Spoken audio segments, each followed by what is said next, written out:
এই যে ছোট ভাই দুজন নিয়ে খুব স্পিডে যাচ্ছেন। হ্যাঁ, ওনার খুব ইচ্ছা সামনে যাবে।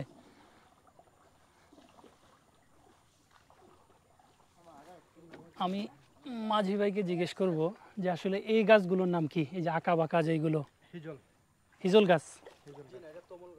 কি তমল গাছ? আচ্ছা, এই গাছের নাম কোনো সময় শোনা হয়নি, তমল গাছ। কোনো ফল টল হয় না? আচ্ছা, মানে বানরের খাবার এইগুলো আর কি, যে ছোট ছোট ফল হয় এগুলো বানর খায় নর্মালি, তাই তো?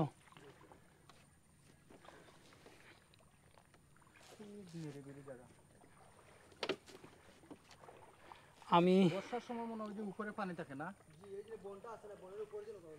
বনের উপরে পানি থাকে। আমরা তো জানি এগুলো হিজল গাছ। এই যে পানির চিহ্ন দেখা যাচ্ছে, ভরা মৌসুমে আসলে এই পর্যন্ত পানি থাকে একদম গাছের উপর পর্যন্ত। সো ওই সময়টাতে আমার মনে হয় যে আরেকটু বেশি রোমাঞ্চকর হয় জার্নিটা। আর আমি এর আগে আপনাদের দেখিয়েছিলাম শীতকালের ভিডিও আমার এই চ্যানেলে।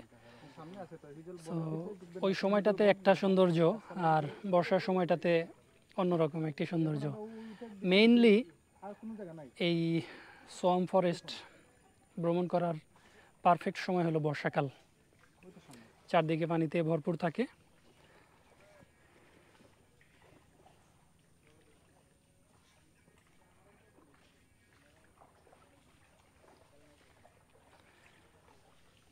এই দিকটা অনেকটা শুকিয়ে গেছে পানি। আরো আগে আসলে হয়তো আরো সুন্দর দেখা যেত। ওইদিকের পানিটা অনেকটা নেমে গেছে, যার কারণে আমরা ওই যে বনের ভিতরে যেতে পারতেছি না নৌকা নিয়ে। আমরা এখন সোলার ভিতর দিয়ে যাচ্ছি।